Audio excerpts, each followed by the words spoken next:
Today I'm going to talk about my favorite game mechanisms in the new Magic the Gathering set, Ixalan. I think that's how you say it, I-X-A-L-A-N. This is a game about pirates and dinosaurs, or thematically it's about that. Otherwise it's a standard Magic the Gathering set. I've drafted a few games online this week because the pre-release was online this week, and I usually like to talk about a new set when it comes out because Magic has a lot of really cool, innovative mechanisms. There are two that I want to mention. One is a kind of like universal mechanism that isn't unique really to this set, but it's just something I like in Magic and in other games as well.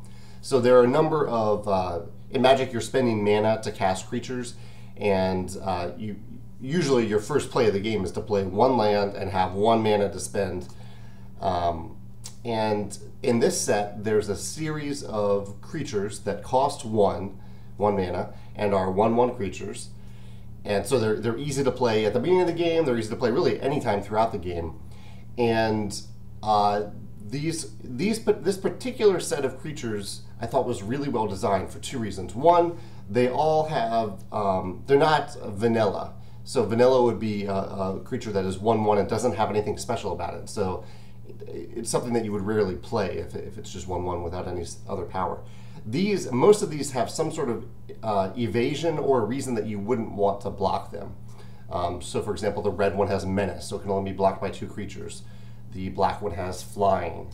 The blue one doesn't have evasion, but has a powerful other ability that I'll talk about in a second. And white has first strike. I don't know what the green one is offhand. But so that's nice that they actually serve a purpose. You can usually attack with them and get some damage through.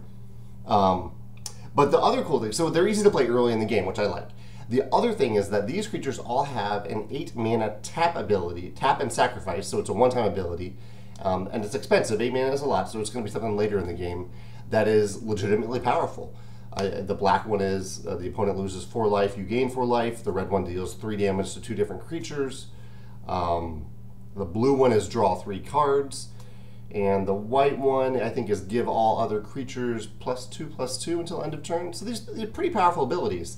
But the key here is that these creatures are good early on in the game, and they have an ability that's good late in the game. I really, really like that. So that's a universal thing for Magic or any game. I like things that are good early in the game and late in the game, and have that dual purpose built into them.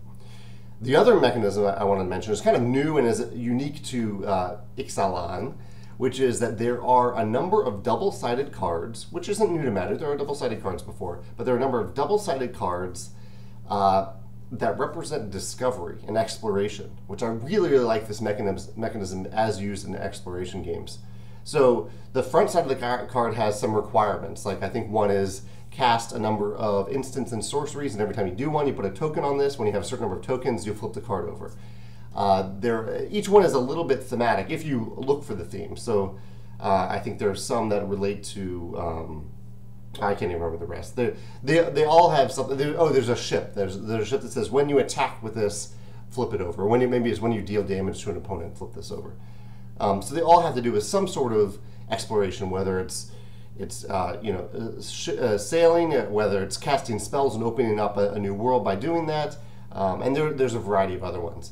When you flip it over, the card, which could have been anything on the front, I think there's a creature, there's an enchantment, there's an artifact, there's a bunch of different front versions of the cards. When you flip them over, they're all lands because you're discovering a new land.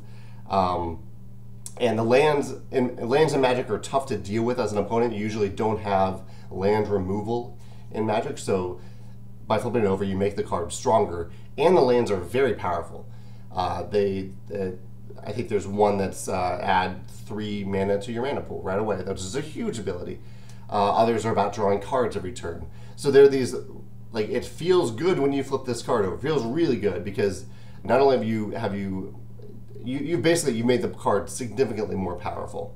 I think the one that I tried to play, I couldn't actually get to flip it, but it was the instant and sorcery one, where if you cast 4.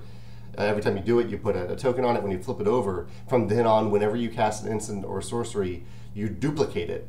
So if I cast a spell that deals 3 damage to you, I can duplicate that spell for free. Just the land automatically does that.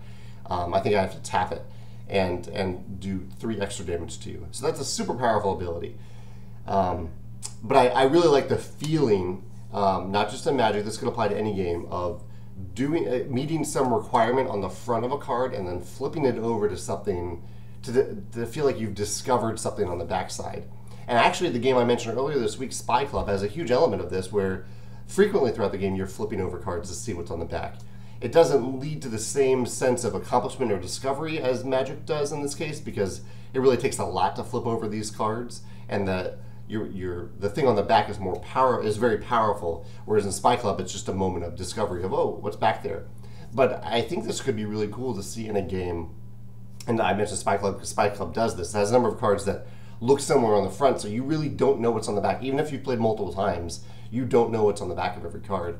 So I think this would be cool in a game where that sense of discovery is there, where maybe there are multiple copies of a card that look the same on the front, so you don't know what you're going to get when you flip it over. I don't know if Euro gamers would respond well to that uncertainty, but I love elements of discovery in games, so I think I would really enjoy that.